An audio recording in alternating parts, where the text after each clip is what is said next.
Moses comes down from the mountain. He's been there for 40 days and 40 nights. And he has in his arms the Luchot HaBrit, the tablets of the Ten Commandments. And the next minute he hears a commotion in the camp. Something's going on. He sees his disciple Joshua. Joshua thinks it's war. But Moses knows there's problems in the camp. Something has gone terribly wrong. He goes down, and there he witnesses his worst nightmare. The Jewish people worshipping an idol, the golden calf, just a little bit more than a month after receiving the Ten Commandments, in which it says one should not worship idolatry. He takes those tablets, he smashes them, he destroys the golden calf, and then he calls out, Mi la Hashem Eli. Is there anybody left here who still believes in God? Come to me, gather to me. And then the entire tribe of Levi, the Leviim, the Levites, gathered to him. They were the only tribe of the Israelites who did not worship the golden calf. And because of this, the Torah tells us, they were given the right, the privilege, the duty of being the servants of God in the Mishkan, the tabernacle, and then later on in the temple. And from the tribe of Levi, one family was taken out to become the Kohanim, the priests. This was the family of Aaron. Aaron and his sons would become the priests. Who were the priests up to this point? And the Torah tells us it was the firstborn. The firstborn of every family was, as it were, a Kohen.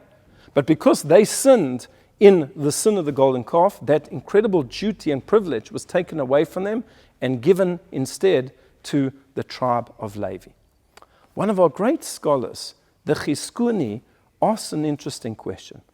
Why is this a better system of serving God, of working out who's going to be a priest? That you have a tribe who is a tribe of priests. Wouldn't it be better, more democratic, if the firstborn were to remain the priest? That way, you would have a priest in every family. You would have a firstborn. You would spread it around. It wouldn't be just one tribe of the Jewish people, but every single tribe. There would be priests in the tribe of Reuven and in Shimon, and priests in the tribe of Manasseh, and priests in the tribe of Yisachar. This way it doesn't seem fair. An entire tribe is taken and set aside and made into priests.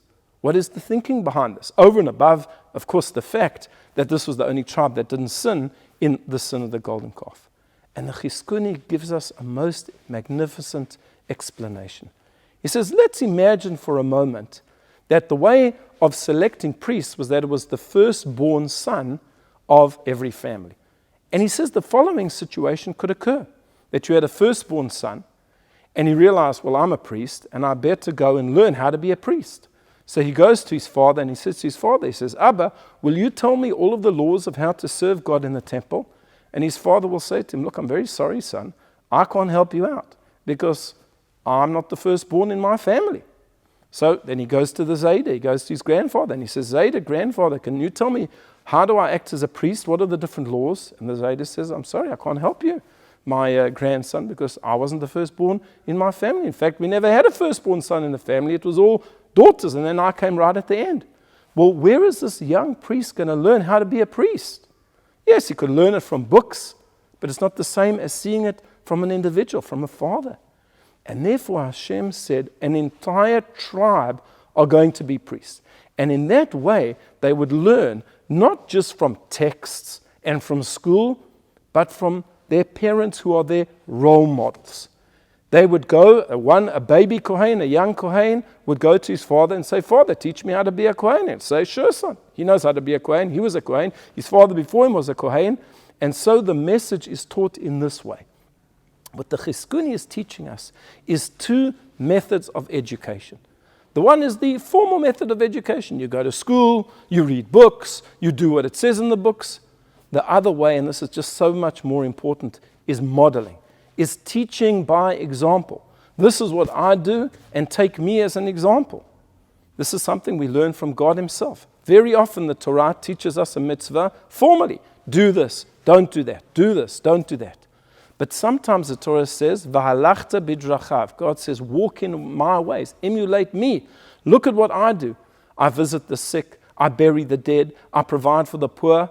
I am a role model, and therefore I am modeling what is correct behavior.